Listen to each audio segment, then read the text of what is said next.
찬송가 315장을 함께 찬양하시겠습니다.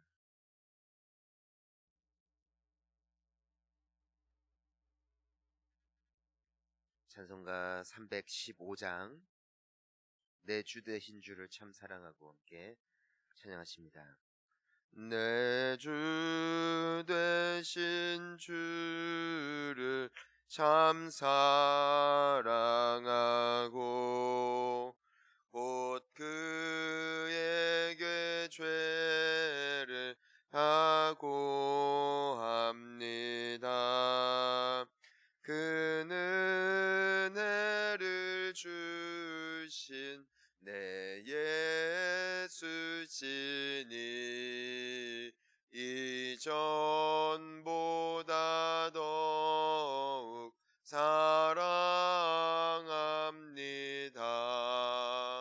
주 날 사랑하사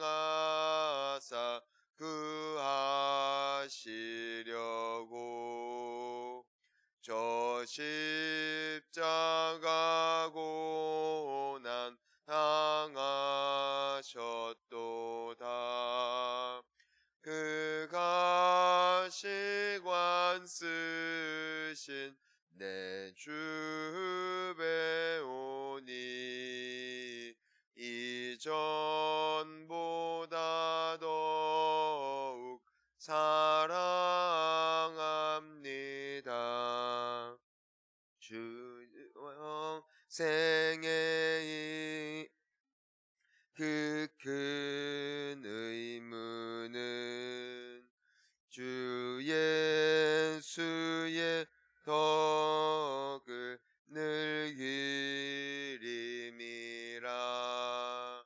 숨질 때에까지 내 할 말씀은 이전보다 더욱 사랑합니다. 그 영광의 나라 나 들어가서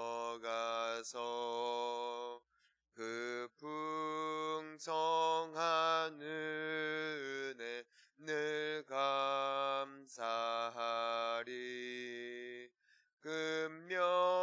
금면류관 쓰고 찬송할 말 이전보다 더욱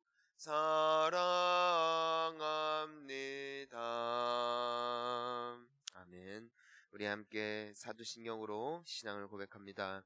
전능하사 천지를 만드신 하나님 아버지를 내가 믿사오며 그 외아들 우리 주 예수 그리스도를 믿사오니 이는 성령으로 잉태하사 동정녀 마리아에게 나시고 본디오 빌라도에게 고난을 받으사 십자가에 못 박혀 죽으시고 장사한 지 사흘 만에 죽은 자 가운데서 다시 살아나시며 하늘에 오르사 전능하신 하나님 우편에 앉아 계시다가 저리로서 산자와 죽은 자를 심판하러 오시리라. 성령을 믿사오며 거룩한 공예와 성도가 서로 교통하는 것과 죄를 사하여 주시는 것과 몸이 다시 사는 것과 영원히 사는 것을 믿사옵나이다. 아멘. 함께 나눌 하나님의 말씀은 예레미야서 52장 12절부터 23절까지 말씀입니다. 예레미야서 52장 12절부터 23절까지의 말씀 우리 함께 한 목소리로 봉독합니다. 바벨론의 느부갓네살 왕의 19째 해 5째 달 10째 날에 바벨론 왕의 어전 사령관 느부사라단이 예루살렘에 이르러 여호와의 성전과 왕궁을 불사르고 예루살렘의 모든 집과 고관들의 집까지 불살랐으며 사령관을 따르는 갈대아 사람의 모든 군대가 예루살렘 사면 성벽을 헐었더라. 사령관 느부사라단이 백성 중 가난한 자와 성중에 남아있는 백성과 바벨론 왕에게 행복한 자와 무리의 남은 자를 사로잡아 갔고 가난한 백성은 남겨두어 포도원을 관리하는 자와 농부가 되게 하였더라. 갈대아 사람은 또 여호와의 성전의 두 놋 기둥과 받침들과 여호와의 성전의 놋대야를 깨뜨려 그 놋을 바벨론으로 가져갔고 가마들과 부삽들과 부집개들과 주발들과 숟가락들과 섬길 때에 쓰는 모든 놋그릇을 다 가져갔고 사령관은 잔들과 화로들과 주발들과 솥들과 촛대들과 숟가락들과 바리들 곧 금으로 만든 물건의 금과 은으로 만든 물건의 은을 가져갔더라. 솔로몬 왕이 여호와의 성전을 위하여 만든 두 기둥과 한 바다와 그 받침 아래에 있는 12놋소 곧 이 모든 기구의 놋 무게는 헤아릴 수 없었더라. 그 기둥은 한 기둥의 높이가 18규빗이요 그 둘레는 12규빗이며 그 속이 비었고 그 두께는 내 손가락 두께이며 기둥 위에 놋머리가 있어 높이가 5규빗이요 머리 사면으로 돌아가며 꾸민 망사와 석류가 다 놋이며 또 다른 기둥에도 이런 모든 것과 석류가 있었더라. 그 사면에 있는 석류는 96개요 그 기둥에 둘린 그물 위에 있는 석류는 도합이 100개이었더라. 아멘. 저희들이 이 예루살렘이 망하는 모습을 보면서 한 가지 주목해야 할 내용이 있습니다. 그것은 하나님의 성전이 불타고 하나님을 믿지 않는 민족들이 몰려와 하나님을 예배하고 하나님을 경배하던 그 모든 하나님의 처소를 뜯어버리고 약탈해가고 살육이 일어나고 있는 현장 속에 하나님을 조용하시다는 겁니다. 하나님은 말이 없다는 거예요. 현장들을 생각을 해보세요. 백성들의 울부짖는 소리, 간절히 기도하는 소리, 하나님께 호소하며 나아가는 이 비명소리가 뒤섞인 가운데 약탈이 일어나고 있는 것이죠. 그리고 가슴 치며 통회하는 모습. 하지만 하나님은 잠잠하시다는 거예요. 이게 무서운 겁니다. 사람들은, 혹자들은 말합니다. 하나님이 어떻게 그 상황 가운데 가만히 계실 수 있었느냐. 그토록 수많은 사람들이 죽어가고 울부짖는 기도의 소리를 들으시면서도 왜 하나님께서는 가만히 계셨느냐. 이것은 오늘날에도 끊임없이 사람들에게서 일어나고 있는 질문이죠. 하나님은 무엇을 하고 계셨느냐. 하나님은 어디 계셨느냐. 하지만 우리가 성경을 통해서 분명하게 알 수 있는 것은 하나님은 이미 말씀하셨다는 것이고 말씀대로 행하실 분이라는 것이죠. 여러분, 그러니까 이게 무서운 거예요. 왜 무서운 건 줄 아십니까? 하나님의 말씀을 내가 알지 못한다면, 하나님의 말씀을 기억하지 못한다면 나에게 일어나는 모든 일들이 왜 일어났는지조차도 알지 못하고 살아갈 수가 있기 때문이에요. 지금 이스라엘 백성들은 이미 하나님께서 예레미야 선지자를 통하여서 예언하신, 경고하신, 말씀하신 그 모든 말씀들이 이루어지고 있는 순간임을 과연 얼마나 많이 기억들을 하고 있었을까요? 아마 대부분의 사람들은 하나님은 왜 이러실까? 하나님은 무엇을 하고 계시는 것일까? 우리는 하나님의 백성이었는데 왜 우리에게 이와 같은 일들이 일어나는가? 라며 그저 그 당혹스러운 현실 앞에 울부짖을 뿐이었다는 것이죠. 하지만 하나님께서는 그들의 기도에 말씀하지 않으세요. 왜? 이미 말씀해 주셨기 때문에. 이미 말씀해 주셨기 때문에 그때가 되면은 이미 이른 거예요. 하나님의 일하심이, 하나님의 작정이 이미 이루어지는 거예요. 그때는 하나님의 뜻을 돌이킬 자가 없습니다. 왜? 그분은 그분의 말씀을 이행해 나가시니까. 이것이 오늘날 왜 우리에게 경고의 말씀일까요? 하나님은 이미 우리에게 마지막 날을 말씀하셨기 때문에 여러분, 하나님의 심판의 날이 이미 말씀되었어요. 그 날이 이르면 슬피 울어도, 이를 갈아도, 애통해도, 가슴 치며 기도를 해도 하나님의 손길을 막을 자가 없을 것입니다. 여러분, 우리는 하나님의 말씀을 알 의무가 있습니다. 그리고 그 날을 위하여 대비하고 예비하고 준비한 자들이, 마치 예수님께서 주셨던 10처녀의 비유, 5명의 슬기로운 처녀와 5명의 어리석은 처녀의 비유를 우리는 기억해야 한다는 것이죠. 신랑이 오신다. 언제 오실지 모르지만 곧 오신다라는 동일한 메시지를 10명의 처녀들이 들은 거예요. 5명의 처녀들은 혹시 오늘 밤 올까? 저렇게 상거가 먼데 며칠 동안 며칠 밤낮을 기다렸는데도 신랑이 오지 아니하셨으니 오늘은 조금 자자 하고는 그냥 잔 거예요.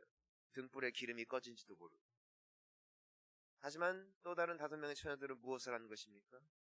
미리 넉넉한 기름을 사두어서 혹여라도 밤중에라도 새벽녘이라도 신랑이 임할 때 그 신랑의 오는 길을 밝혀주고 잔치에 들어갈 수 있는, 함께 졸았지만 준비가 다른 것이죠. 그리고 신랑이 오신다 했을 때 그 5명의 슬기로운 처녀들은 이미 넉넉히 준비한 그 등불에 기름을 채워 넣고는 신랑이 오실 길을 준비한 거죠. 함께 잔치에 들어갑니다. 하지만 5명의 어리석은 처녀들은 그 나머지 5명의 처녀들한테 부탁을 합니다. 우리에게 기름을 조금만 나누어 달라. 그때 5명의 처녀들이 뭐라고 말합니까? 우리에게 쓸 기름도 지금 빠듯하니까 지금이라도 빨리 가서 기름을 좀 구해봐라. 이 5명의 어리석은 처녀들이 그 기름을 어떻게든 수소문하여 찾아서 왔을 때 이미 잔치 문은 닫혀 있는 것이죠. 그리고 그녀들이 문을 두드리며 하소연합니다. 우리도 들어가게 해주십시오. 방금 전까지만 해도 기름이 있었단 말입니다. 단 한순간이었다는 것입니다. 제발 문 좀 열어주십시오. 하지만 신랑이 뭐라고 말합니까? 열어줄 수 없다. 그 한 번이. 그러면서 예수님께서는 우리에게 말씀하십니다. 때문에 깨어있으라. 깨어있으라는 거예요. 그날을 예별한 거예요. 언제라도 그분이 도적같이 이를 때에 너희들은 슬기로운 처녀들과 같이 준비되어져 있어야 한다는 것이에요. 하지만 우리가 늘 잘했어요. 늘 헌신했어요. 늘 주님을 사랑했어요. 하지만 하필 그분이 오시는 그 날이 내가 완전히 무너져 있고 내가 마음대로 살아가고 있고 그냥 하필이면 그 시기가 내가 영적으로 피폐하여지고 하나님을 떠나버리고 그냥 내 마음대로 죄를 자행하던 때였다면은 그 인생은 너무나 안쓰럽다는 것이죠.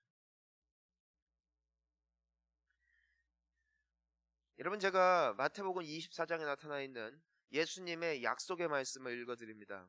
그러니까 이것은 이미 약속되어진 마지막 날을 예비해야 될 우리에게 이미 주어진 말씀이에요. 말씀은 이루어질 것입니다. 이 예레미야서처럼 하나님께서 이미 예루살렘을 향하여 경고하신 내용이 한치의 가감 없이 그대로 이루어진 것처럼 예수님의 말씀은 그대로 이루어질 줄 믿습니다. 그러니까 준비해야 돼요. 뭐라고 말씀하시냐면은 너희가 사람의 미혹을 받지 않도록 주의하라. 많은 사람이 내 이름으로 와서 이르되 나는 그리스도라 하여 많은 사람을 미혹하리라.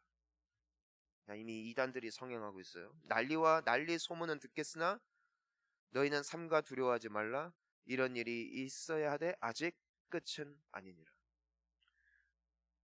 여러분, 여기는 이단이 있고요, 과학이 있고요, 의료진이 있고요, AI 문명이 있고요. 그러니까 우리가 하나님이라는 존재가 없어도 살만한 존재예요. 그러니까 문명이 발달하고 기술이 발달하고 오늘날 우리 그냥 막말로 하나님 안 찾아도 먹고 살 수 있는 환경들이 조성이 되었습니다. 자, 이것이 난리 소문입니다. 그러니까 하나님이 필요가 없어지는 거예요. 그리고 하나님으로 의지해야 할 대상이 하늘에 계신 하나님이 아니라 경제가 되어지고 나라가 되어지고 의료 기술이 되어지고 이 여러 관계가 되어지는 것, 부귀와 권세가 되어지는 것, 이것이 난리 소문이에요. 이런 모든 것들을 들을 것이라는 거예요. 하나님이 여기 계시다 이거예요. 하나님이 여기 계시다. 내가 의지할 바가 여기 있다. 하지만 그때가 끝이 아니라.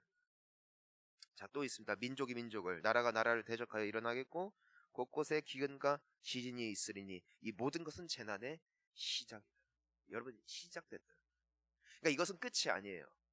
그러니까 나라끼리 싸우고 기근이 일어나고 지금 코로나가 창궐을 하고 여러 가지 재난들, 자연재해들, 인재가 되었던 자연재해가 되었던 이 모든 것들이 재난의 시작이라고. 그냥 시작이에요. 그냥 시작됐을 뿐이에요.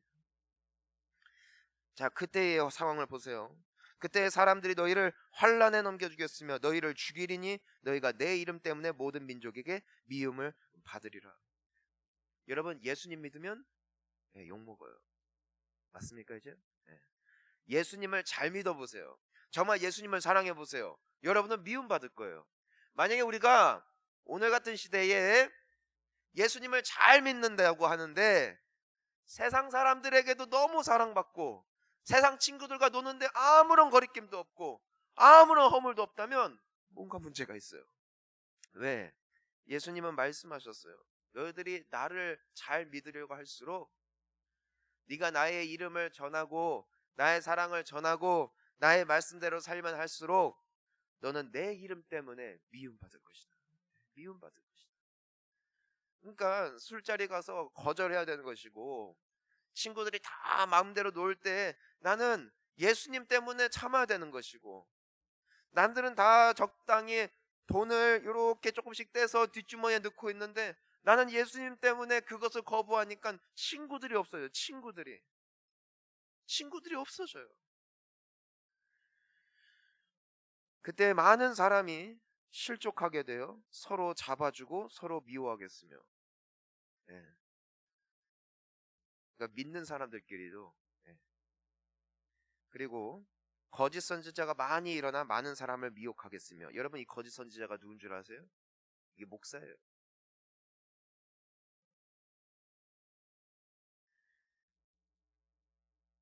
저는 여러분들이 성경에 하나님의 말씀에 끊임없이 독타는 설교 듣고 저주 안 받기를 주님의 이름으로 축원합니다. 저는 여러분들이 조금 쓰더라도 조금 마음이 불편하더라도 참된 하나님의 메시지 앞에 엎드릴 수 있기를 축원한다. 무슨 기도한다고 하나님이 돈을 부어주시고 이런 게 아니잖아요. 하나님을 믿는 게. 근데 거짓 선지자들이 많이 일어난대요. 그러니까 이런 메시지들은 예수님 안 믿어도 들으면 감동을 받아요. 여러분 교회에서 직분을 받을수록 말씀 앞에 사시기를 주님의 이름으로 축원합니다. 왜냐면은 우리 목사만이 아니라 장로가 되고 권사가 되고 안수집사가 되고 교회에서 직분을 받잖아요. 내가 메시지예요.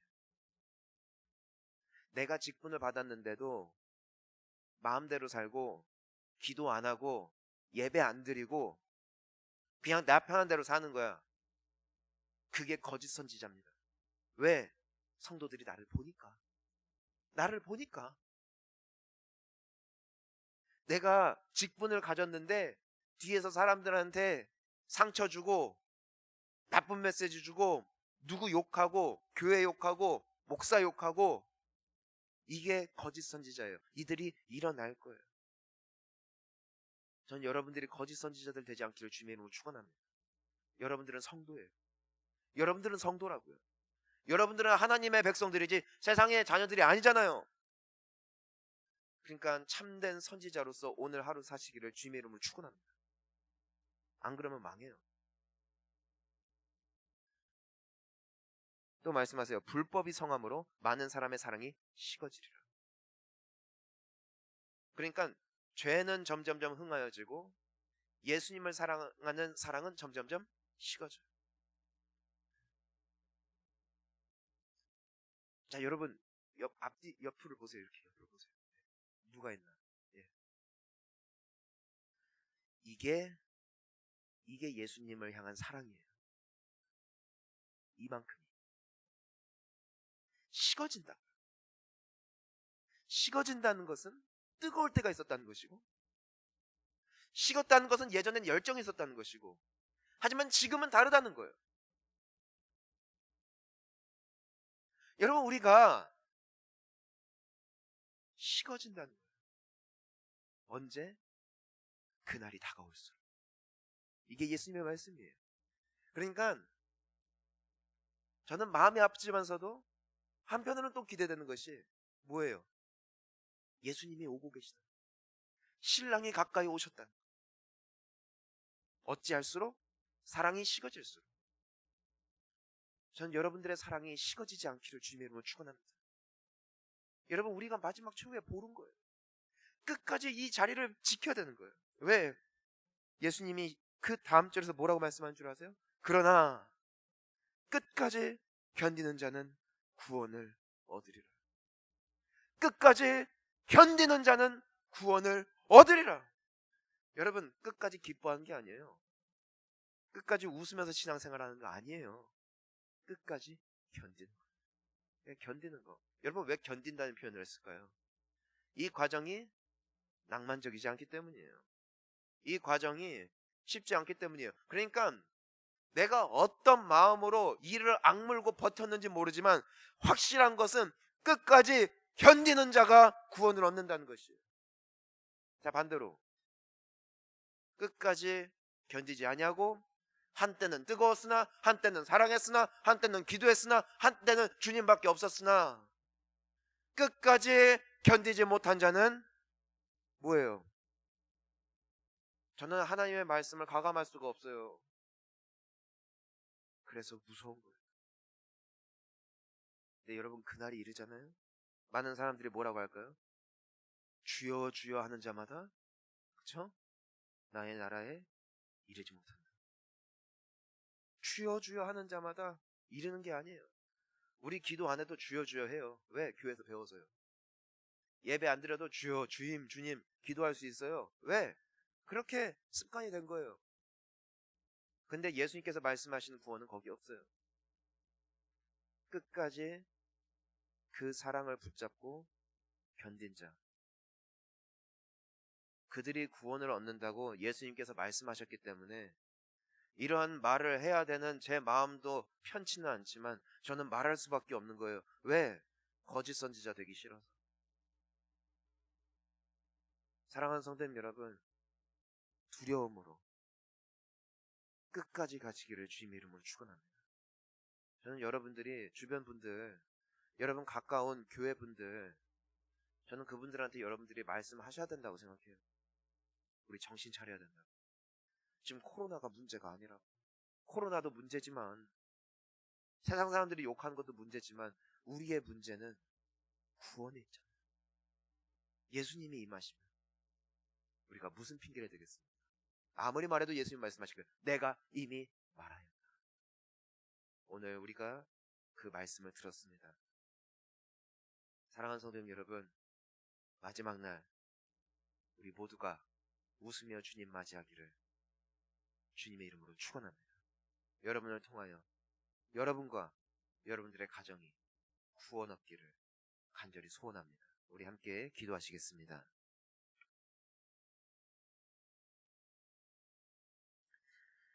이 시간 우리가 함께 기도할 때에 우리 각자가 해야 할 오늘 말씀 앞에 기도가 있는 줄 압니다. 여러분, 우리 함께 그 기도 제목을 붙잡고 정말 두려움으로 떨림으로 우리가 주님 안에서 자유함과 기쁨을 누릴 줄도 알아야 되지만 또한 한편으로는 두려움과 떨림으로 함께 나아가는 것이 신앙이에요. 언제나 양 날개죠. 줄타기를 하는 것입니다.